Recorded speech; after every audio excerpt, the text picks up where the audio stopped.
That's What Wings Are For by Patrick Guest and Daniela Germain. I don't know how to pronounce that name.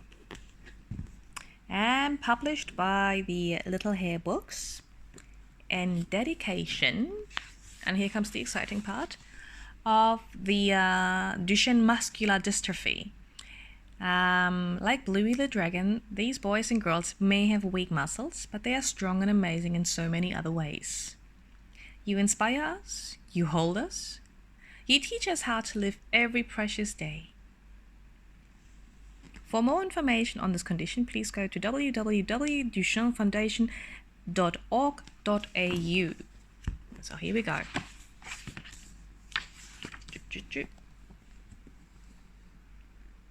It's Mr. Snakeskin, proper dragon. And here's Bluey. There are 3 things that all respectable dragons need. Strong wings for flying, strong breath for breathing fire, and strong shiny scales to guard them from the dragon slayers. Bluey the dragon had none of these things. His wings were weak and floppy, his breath was faint and wheezy, and his skin was soft and furry and blue.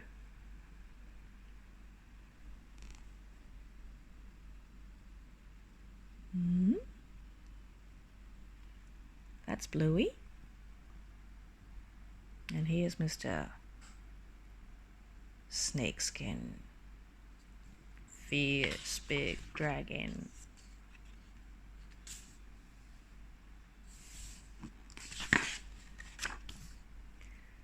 Bluey was the only blue dragon at his school. The other dragons teased him by flying away to play in the clouds. Bluey had to sit and watch all alone. Here's Bluey. And there are the other dragons hiding in the clouds. One big dragon here, another one hiding behind this cloud, and another one over here. Whoa. Some days Bluey climbed up a tree instead. It was his ladder to the sky. He perched up high in the branches and dreamed of flying. The other dragons called him Tree Hugger, and Mr. Snakeskin told Bluey that hugging was an undragonly thing to do. Here's Bluey, sitting in the tree, looking up to the sky.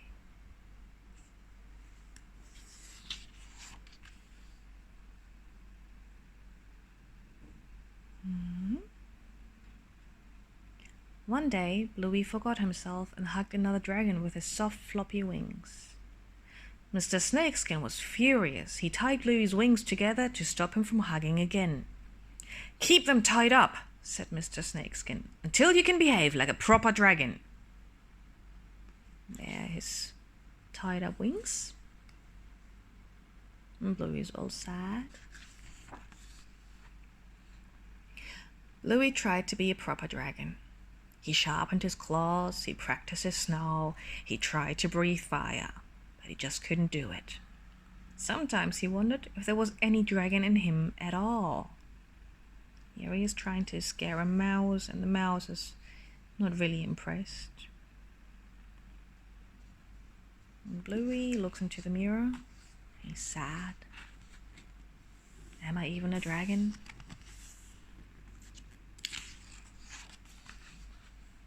One day, Miss Firecracker told them about a dragon who lived beyond the sea.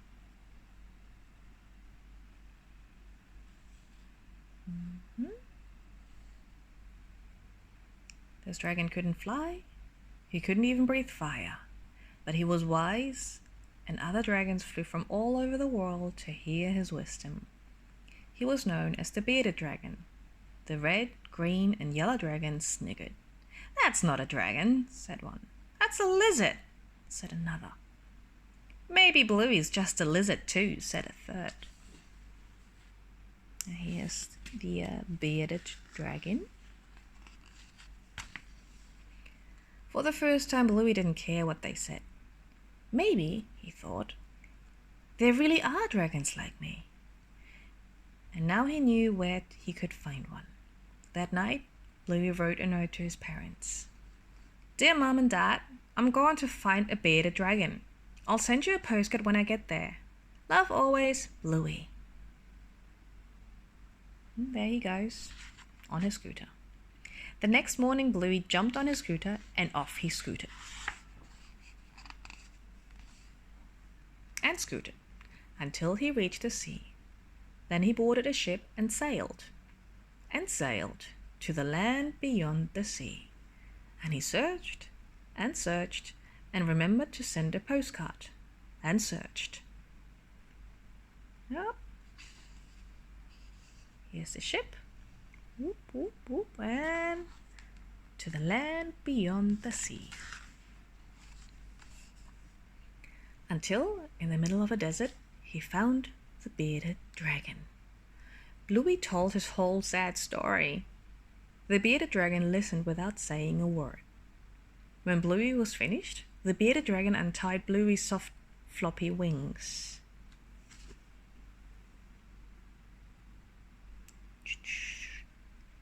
His wings are free again. Bluey's happy. Then, with a crackling voice, he sang, Come along now, Bluey, don't be feeling blue. There are flying dragons everywhere, but only one of you. You're a precious little dragon, you're made of special stuff. You were made for something wonderful, you'll find it soon enough. The bearded dragon pointed across the desert. Find the city and follow the sun, he said. Find the city and follow the sun. And here he goes. Bluey goes off into the city.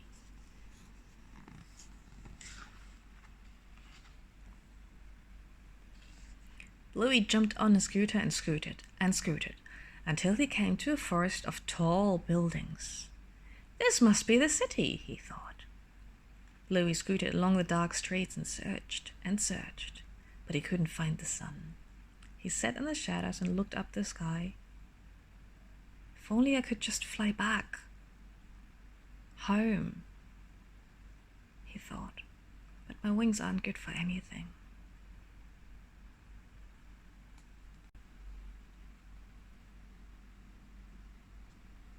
A lot of tall buildings. And here's Bluey. Sad. Lost. In the big city.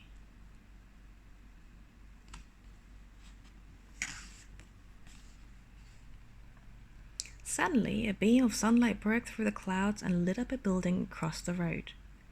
Bluey remembered the bearded dragon's words, so he got up, crossed the road, and tiptoed through the front door. Where is that beam of light? There. Beam of light. And there's Bluey.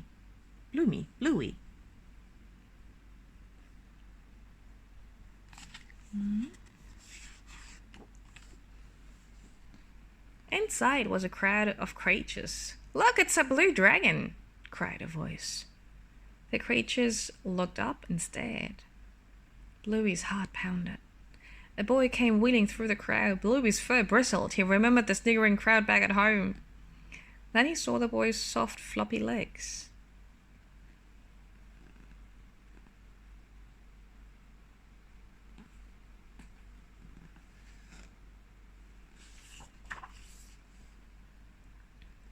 Bluey knew just what to do.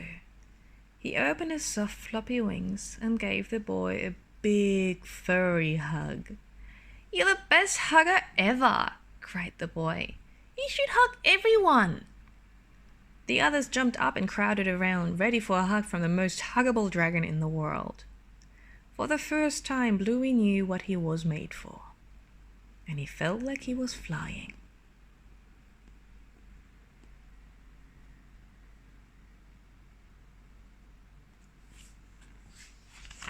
The end.